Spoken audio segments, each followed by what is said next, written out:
Zahara Tamara, the number 658 for the Maori All-Stars. She'll be key for them.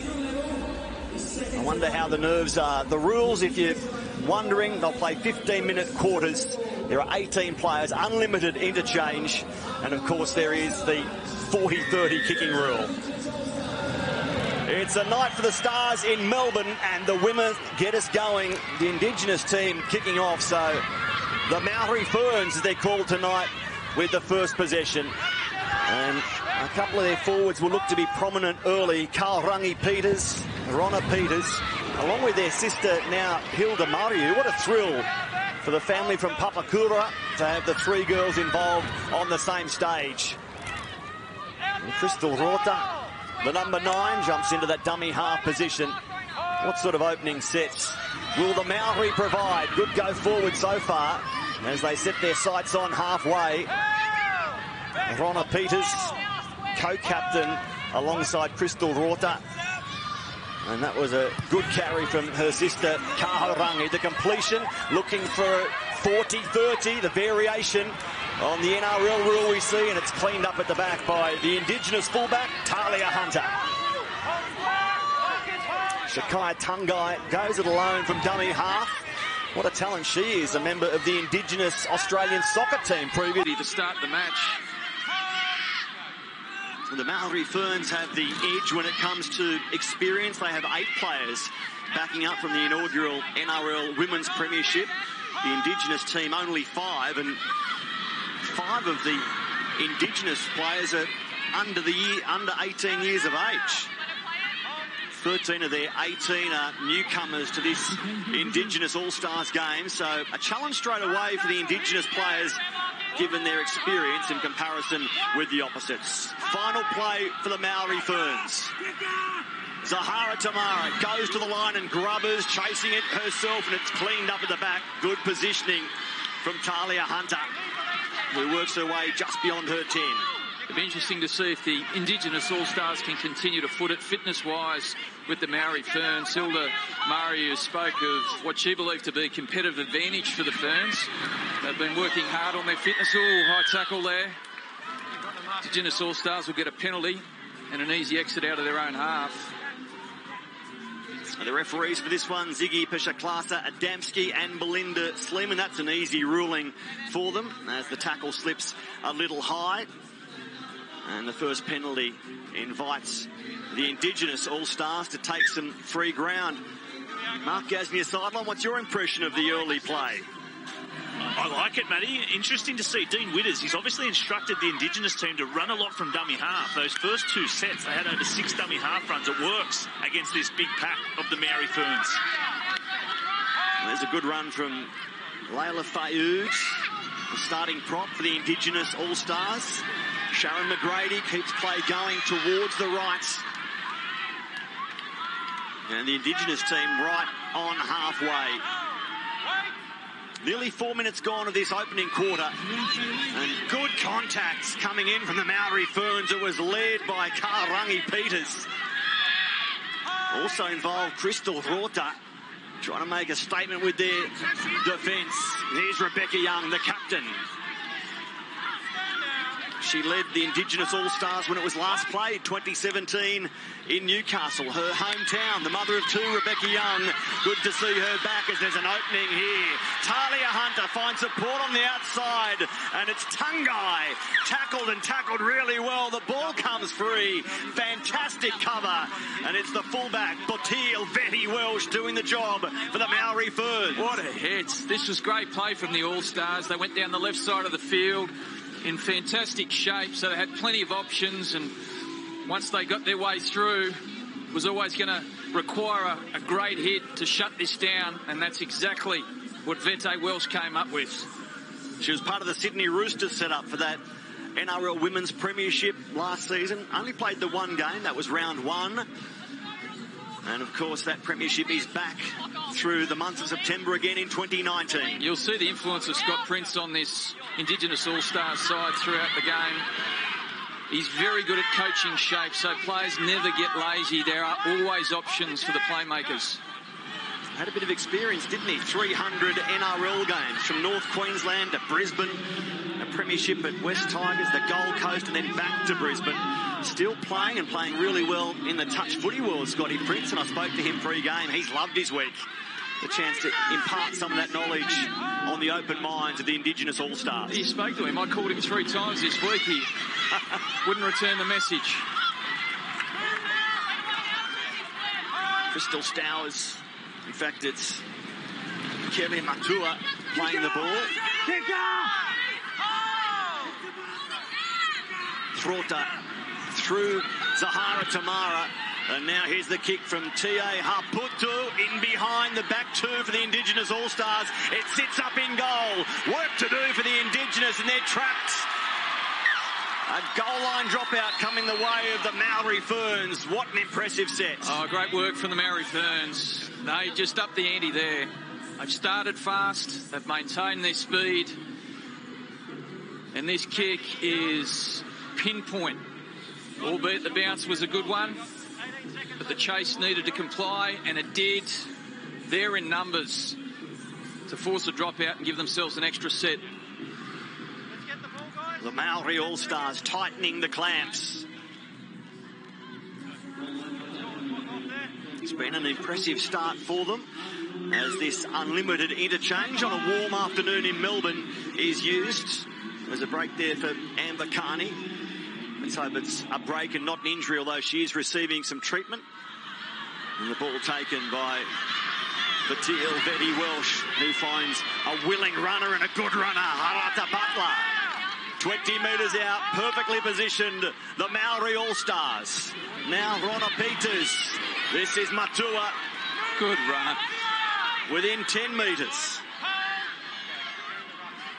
She's the niece of the coach, fitting if she goes over Kiari Matua, but she's certainly set them up as Peters finds her way into dummy half. Ronna, here she is again. Kiari Matua.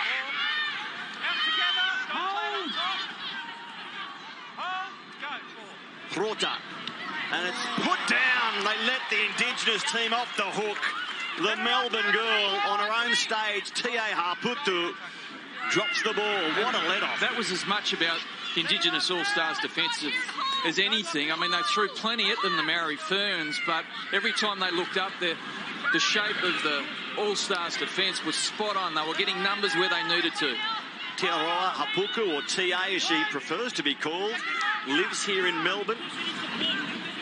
And what a thrill to be picked to play for the Maori Ferns in her now home city. But a forgettable moment there as Rebecca Young just looks out the back and finds support that gets to the 30-metre line. Felicia Harden it was onto the ground. Here's Quincy Dodd, the kick taken on the full by Tyler Birch.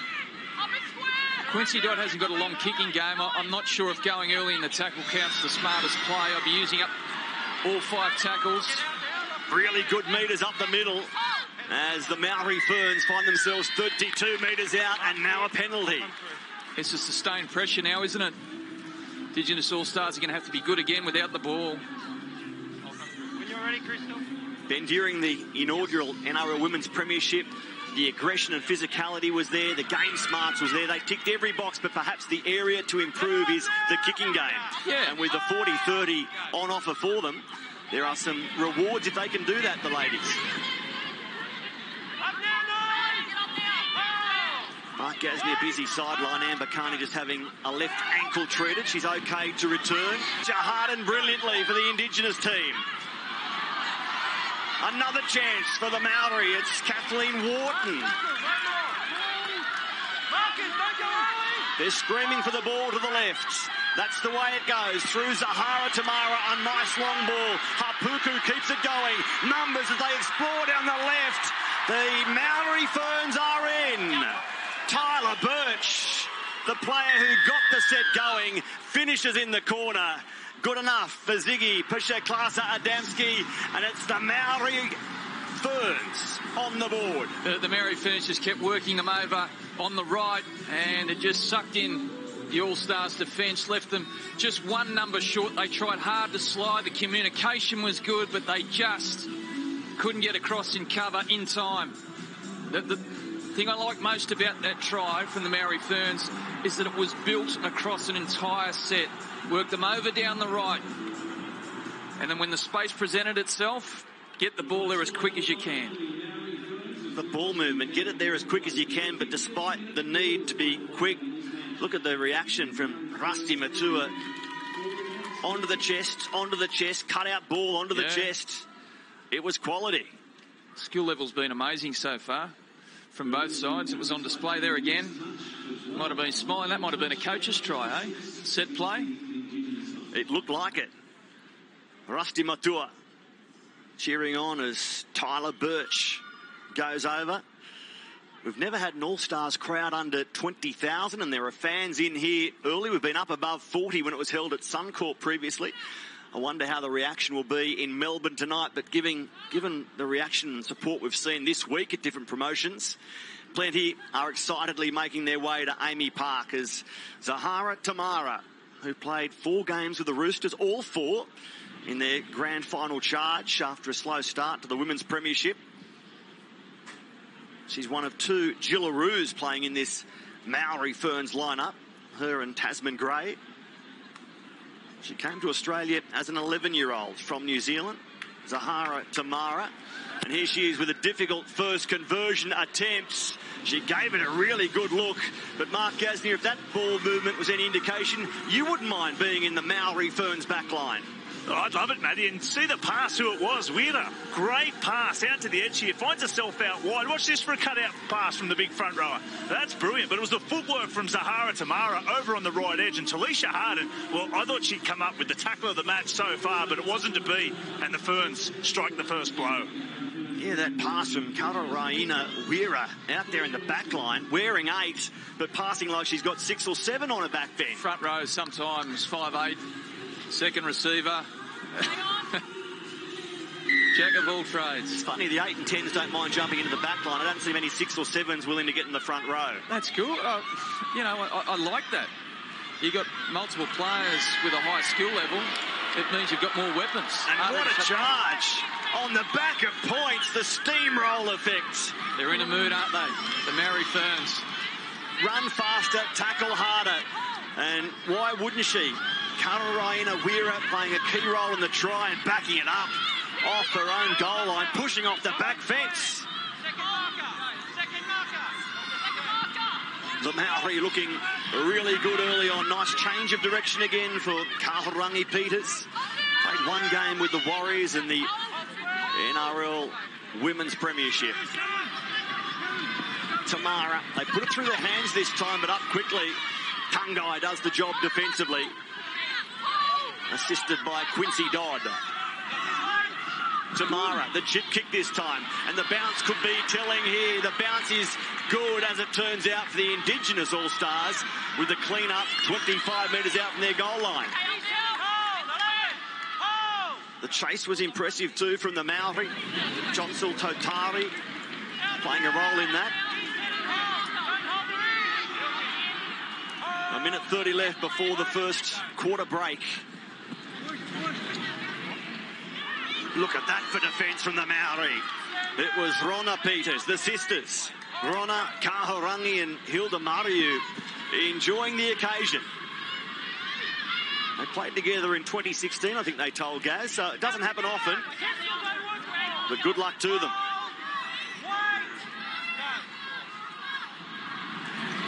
Waiting there, unused Crystal Stowers. In fact, it was Talisha Harden. And now it finds its way for Dodd. Her kick sitting up nicely and taken well. The return, asking some questions of this Indigenous defence.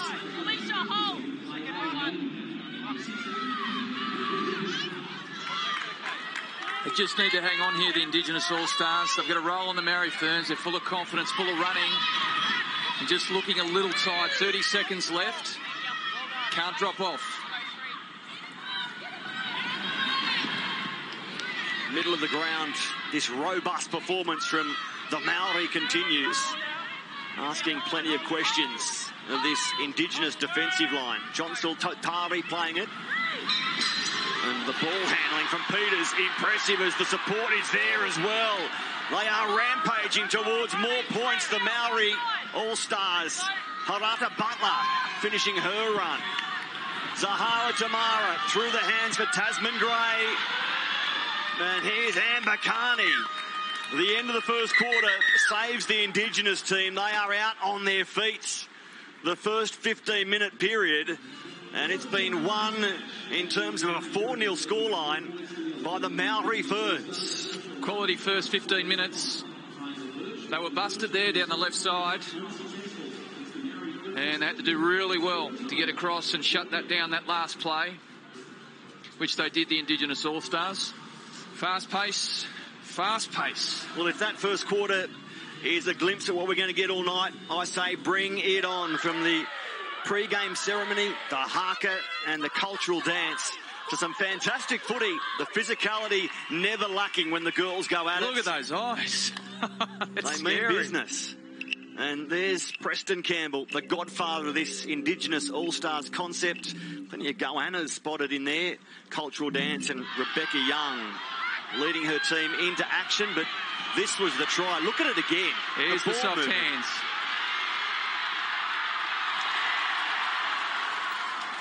Fantastic to watch, and it's Tyler Birch finishing the try, but plenty played a hand in it. As we look at it again, it's great to have an Origin winning player beside me and yourself, Ben Ikin, 95, a Broncos premiership player in the Indigenous against the Maori for the first time. We've worked our way through the NRL All-Stars to the World All-Stars, and tonight it's the Maori All-Stars against the Indigenous. This is the concept, I think. You've got a representation of two Indigenous cultures, and as we've already said about this women's game, is that connection to something big. The Maori Ferns armed with 63% of the ball so far. It's in their hands again as Kaharangi Peters carries strongly, continuing her first quarter. Tackled by Talisha Harden. And Rorta just drops the ball underneath for a straight runner. Caitlin Johnston it was. They established their authority up the middle really impressively so far, the Maori Ferns. Ronna Peters having her role in this set, and look at this performance. So far she's been the player of the game. Kalaraina Wira. Soft hands, but strong running. Plenty of changes in direction from the Maori All-Stars, or Maori Ferns. Zahara Tamara kicks, hoping to find the ground, but instead sending it straight down to Talia Hunter. It's a great set, a great kick, and what you'll see now is a big follow-up set in defence. Their contact has been enormous. The Maori Ferns. Let's look at some of these hits.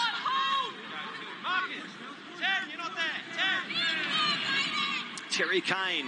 Another one. Picked up and put on her back. What about the devotion from Terry Kane when Dean Witter said, come down to Sydney for a training run? Dean actually thought she was Sydney-based.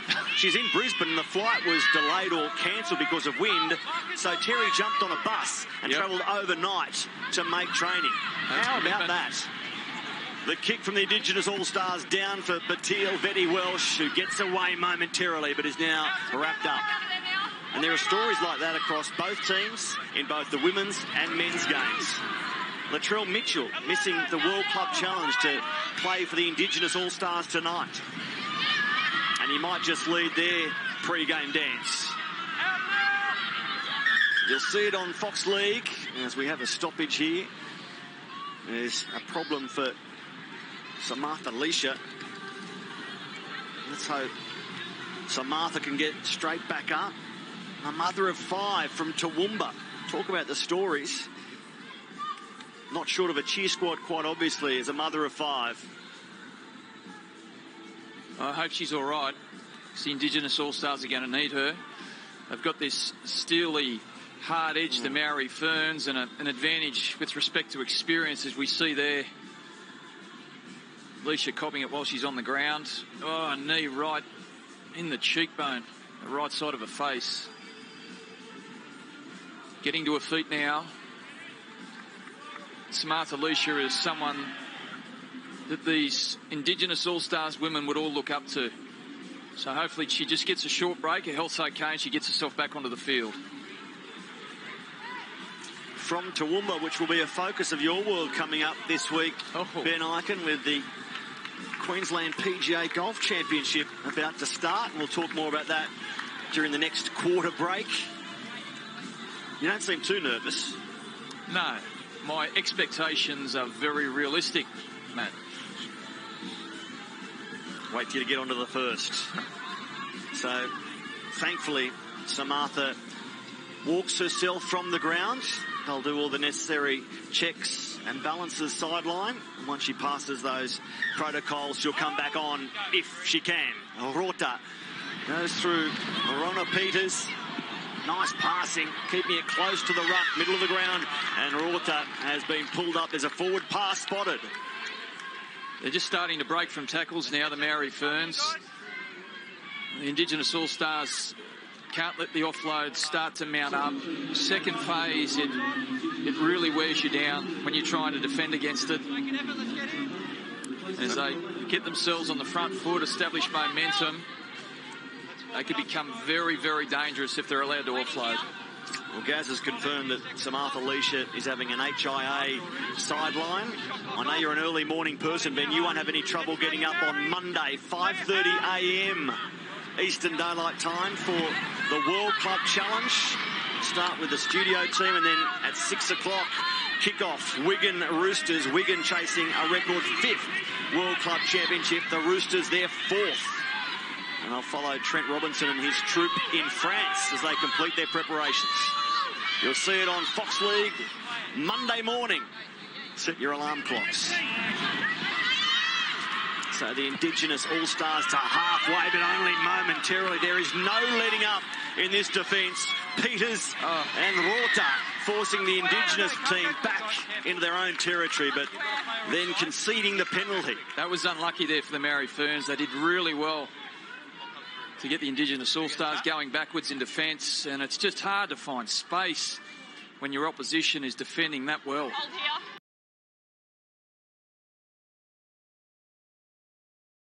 We're set out here to the left, the All-Stars. Despite the fact you're in shape, if you're not creating that momentum through and around the ruck, then you just can't find the holes out wide.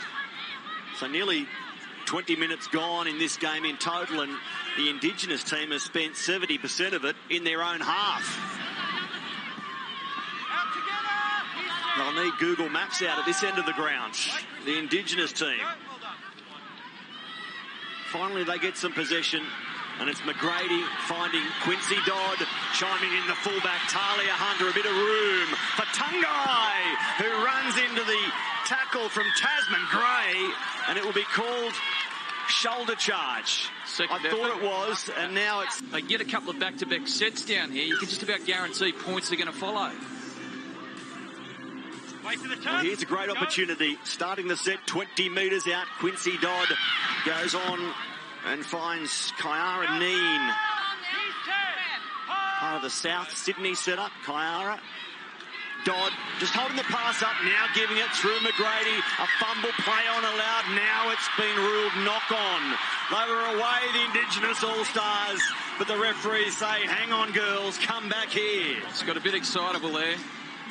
It looked as though a couple of the players had run the wrong route, and the confusion turned into a knock-on, and that pressure that was building all of a sudden got released. It was line ball, but ultimately it was called by the match official, and he won't be happy, Dean Widders. He knows that was a blown opportunity. Was that pass there the one that was called forward? They look slick on the edges, don't they? Both sides of the field. So now they turn to defence. Amber Pilley involved in that tackle for the Indigenous All-Stars.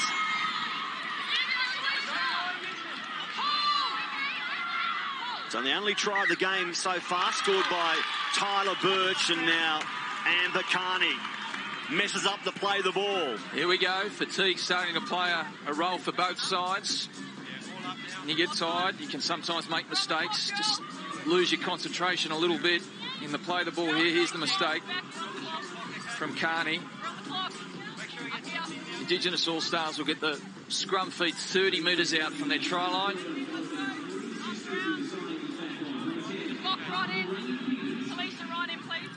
Can they combine a bit better than they did a moment ago with that forward pass calling a try back? Dodd back towards the scrum, towards the traffic, and nowhere to go as Crystal Vrota, the co-captain for the Maori Ferns, makes the tackle. Butler gets them going, and now they're put on their back.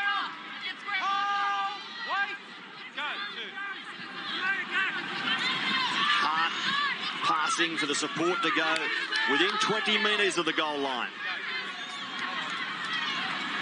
Hart again running it alone, opening up both sides of the field. The Indigenous All-Stars closing in on points. The straight run is a good run. T.A. Hapuku making the stop. And it's Shaylee Bentz playing the ball. Still they attack. The Indigenous All-Stars get oh so close. And again, Kauraina Wira comes up with a big play. Sharon McGrady spotted the space, but Wira too good. Defending on the edge. Attacking on the edge. Sharon McGrady, look at that cut down. Weber gets there, but it was mainly Wira doing the tackling, and McGrady carrying a famous rugby league name, the niece of Ewan McGrady, former Wests and Bulldogs NRL star and Rothman's medalist. What a player he was, Ewan McGrady. I played with Ricky McGrady, actually at the Gold Coast Seagulls. Just as talented. Well, Sharon McGrady's dad, Jason, sadly passing away about a decade ago, and Sharon, a really nice touch, dedicating her rugby league career to Dad Jason. The late brother of Ewan McGrady is Zahara Tamara. Nearly gets away. Tackled 5 short of halfway. Rota, little fumble. But it's taken now by Tasman Gray. One of those Jillaroos appearing for the Maori All-Stars. Eligible for both teams. That hurts. That really hurts. Great. They were struggling a bit themselves, the Maori Ferns, but they've got themselves out to halfway, as we can see here. It's for the Maori All-Stars watching on. Kevin Proctor there, intensely interested. That's because it's an engaging contest, but now the Maori Ferns 40 metres out with another great opportunity to go further in front. Tohu Harris just taking a seat, listening to his beats. You like the concept, don't you? Indigenous v Maori. And it will unfold later tonight on Fox League. You go through the lineups and you think this is compulsive viewing. So many exciting players on one field. Amy Park in Melbourne, where the Maori Ferns are closing in on their second try.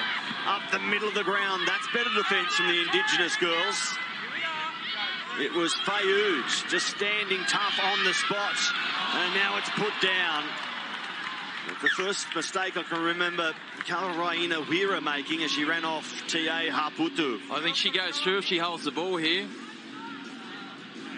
It was a great short pass, and they were attacking really quick with a stack of speed.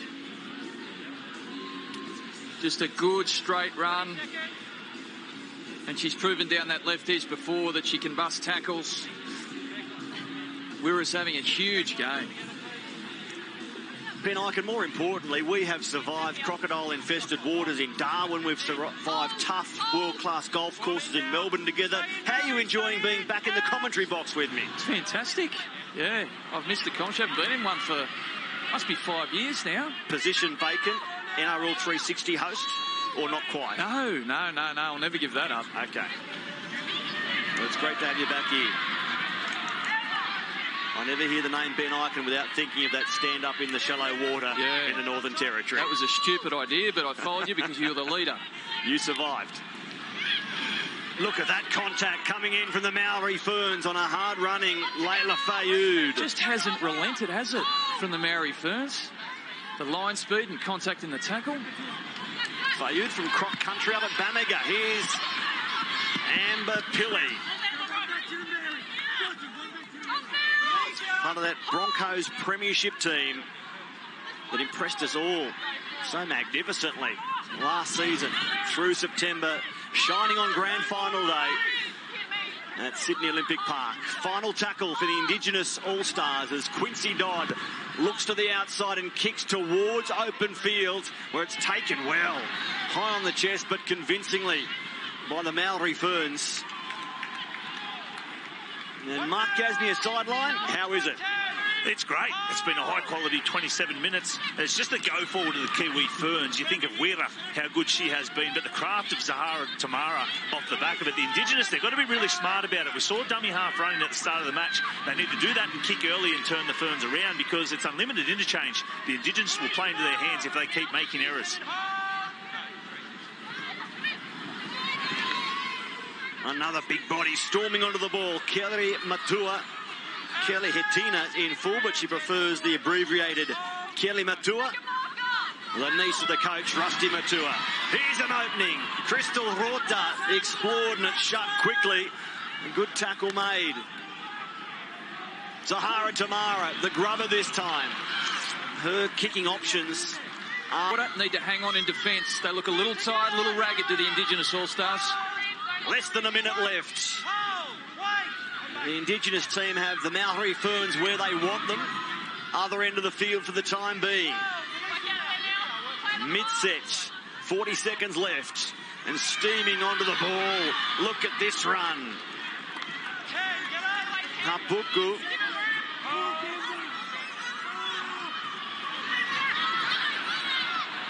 Hapuku passing. It goes through Johnsul Totari. And Terry Kane defensively does enough. Got to play back through the middle here. Geneva Weber. That's the way they're looking. Crystal Rota towards the middle of the ground. Still going Rota. And that will be the end of that set. 7 seconds to go. Rota, her dad, the blue singlet trainer for the Maori Ferns, Roger Rota. But it's the Maori Ferns hitting half-time with a 4-0 lead. Well, it is.